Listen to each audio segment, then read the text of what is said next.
te preocupes, pero sí es de verdad, ¿eh? Sí es de verdad, segurísimo, no hay plagios, no hay... Hagan el esfuerzo ustedes, no lo voy a hacer. No hay yo. citas que no se mencionan ni nada. Ninguna. Porque ahorita nos vamos, ¿eh? Hay dos. Xóchitl ya compareció ante la UNAM y surge un nuevo acusación, por lo menos, de plagio en una tesis. Pero ese es otro tema. Doctor, ¿qué te parecen las declaraciones del presidente Andrés Manuel López Obrador, prácticamente exculpando al ejército? Y aquí la pregunta creo que sería muy directa. ¿Está el presidente tergiversando la historia a su conveniencia? Mira, es una pregunta muy buena. Yo siempre pensé que el presidente iba a ser más permeable a la realidad. Pensé que cuando cuando hubiera ganado y le explicaran las ventajas de Texcoco versus ser otra cosa, todos los expertos, incluido, nos dijo él, su secretario de Hacienda, su secretario de Comunicación y Transportes, le sugerían, sigue con Texcoco. No sé qué argumentos habrán dado, pero los argumentos eran obvios, es el único que incrementa realmente la oferta aeroportuaria de la Ciudad de México. Y así en otros temas. Pero no, ha sido bastante impermeable. Toda la evidencia te dice que no es ya momento de hacer una refinería, pues lo estábamos haciendo. Toda la evidencia sugiere que un tren que le da toda la vuelta a la península, quizá la parte de arriba tendría sentido, pero la de abajo no tiene sentido alguno, está despoblado y el trayecto se puede hacer por arriba igual que por abajo, no tenía sentido. Pero acá es la primera vez que veo a un presidente, o a este presidente, que la realidad le impone un cambio. Y lejos de estar haciendo lo que tú dices, que es ajustar su argumento, cambiar la historia con un nuevo argumento, creo que está diciendo lo que pasó. Primero, es cierto que ninguna institución puede ser juzgada, aunque a veces él lo hace, porque unos miembros se portan mal. No, las instituciones son formadas por humanos y en todas vamos a encontrar a alguien que hace actos de corrupción. Si ese fuera nuestro criterio para cerrarlas, como en su momento hicieron con la Policía Federal, habría que cerrarlas todas. El presidente está siendo realista. Esta institución, que son las Fuerzas Armadas Mexicanas, algunos de sus elementos hicieron errores, hay que sancionarlos a ellos. Por supuesto, siempre está la pregunta de quién dio la orden y si ese debe ser o no sancionado, y eso no está resuelto, creo que adecuadamente. Pero ciertamente cuando se decía fue el Estado, estaban implicando que el presidente Peña Nieto había dado la orden. Claramente no funcionó así. De hecho, era un crimen originalmente local, donde el involucramiento central era de las policías locales, de la policía estatal, y sobraba evidencia de ello. Ahora, sí es un cambio muy sorprendente, porque no solo es respecto a Ayotzinapa, es también respecto al 2 de octubre, respecto a la matanza de Tlatelolco. Y las dos son de alguna forma icónicas, centrales, mitos fundadores de la izquierda antipriista del 68 primero y después ya con Peña Nieto en el caso de Ayotzinapa.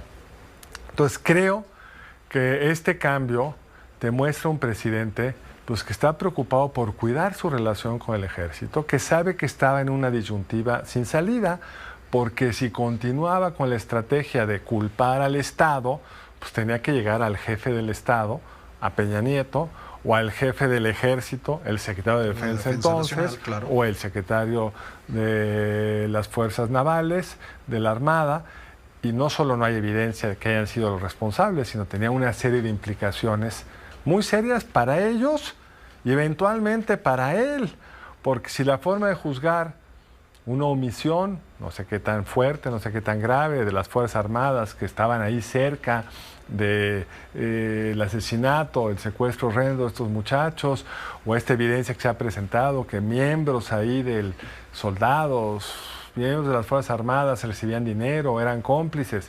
Si eso te vuelve responsable, seguro ha pasado en este sexenio, porque pues, hay crímenes horrendos, hay secuestros espantosos, se ha expandido la presencia del ejército a través de la Guardia Nacional en el territorio nacional y los actos de violentos, de extorsión, secuestros siguen sucediendo. Entonces es un cambio valiente, hay que decirlo, valiente en la medida que tienen que enfrentar a su base pues, más dura.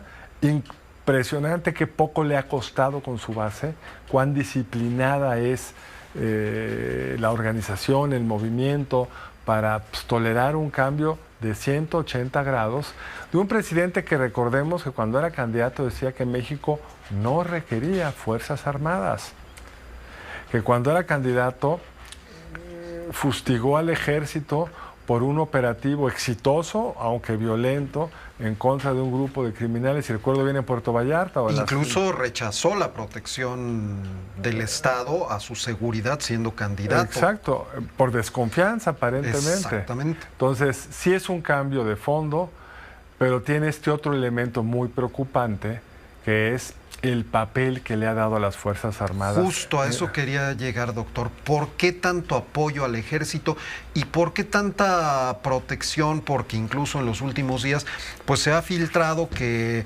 la verdad verdadera que se intenta construir acerca de Ayotzinapa en este sexenio pues trata de exculpar al ejército como institución y únicamente responsabilizar a unos cuantos elementos. Sí, la verdad histórica que están reeditando se parece mucho a la verdad histórica original.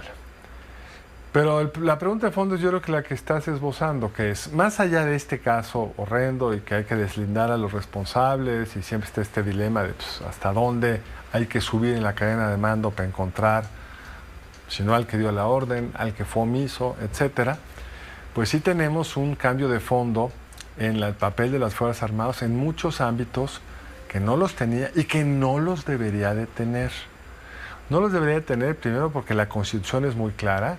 Las Fuerzas Armadas en tiempo de paz solo pueden estar involucrados en asuntos vinculados directamente con su función central, que es la seguridad nacional, la protección del territorio nacional frente a extranjeros. Y por supuesto, tienen toda esta función muy importante, el plan de N3, la protección de los mexicanos en caso de desastre natural, pero no administrar cosas, trenes, aeropuertos, aviones, que además de ser una mala asignación del presupuesto público, porque van a estar subsidiadas, porque no están debidamente planeadas, porque ni siquiera en el caso de Mexicana de Aviación, hoy se mencionaba, no tienen ni autorizaciones y ya andan vendiendo boletos. Sí. Está el tema de que los militares tienen un activo muy importante, que son las bayonetas. Hay que guardarlos en su lugar, tenerles el respeto y el reconocimiento que se merecen, pero no ponerlos a hacer otras actividades para los cuales, primero, no tienen el entrenamiento adecuado, y segundo, es difícil supervisarlos porque tienen las bayonetas. Entonces yo creo que esto es un cambio, quizá la transformación más de fondo de esta administración, que quien llegue a la presidencia va a tener que reconsiderar con mucho cuidado cuáles son los costos e implicaciones de esta estrategia. Entiendo la lógica, por ejemplo, de darle las responsabilidades en las aduanas. Recordemos que el presidente trató, ¿cuántos directores tuvo en las aduanas? No, bueno. Varios, y la presencia del crimen es horrendo, y pues sí, entiendo que la tentación última es que pues, quien tiene más disciplina, más control, menos posibilidad de ser penetrado por el crimen es por supuesto el ejército o las Fuerzas Armadas en general. Pero entendiendo la motivación, si no es parte de un proceso temporal, mientras construyes las instituciones civiles competentes para ello, tiene implicaciones y riesgos muy importantes. Para concluir tu comentario, ¿este cambio que se da en el discurso del presidente es sorprendente, es preocupante o es ambos? ¿O es qué? ¿Ambos? Ambos. Digo, en materia específica de este comentario respecto al papel del ejército es sorprendente. Para algunos serán preocupantes, pues porque les cambia pues, toda la historia que contaron a llegar al poder, entre otras cosas.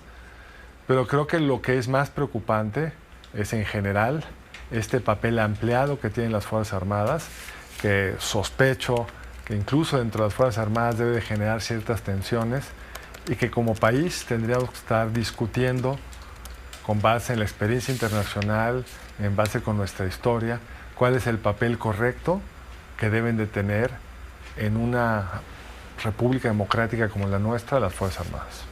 Doctor, y lo recalco, Carlos Elizondo Mayer Serra, muchísimas gracias por tu comentario y participación de este Gracias a ti miércoles. por la entrevista y el tiempo. Muchísimas gracias.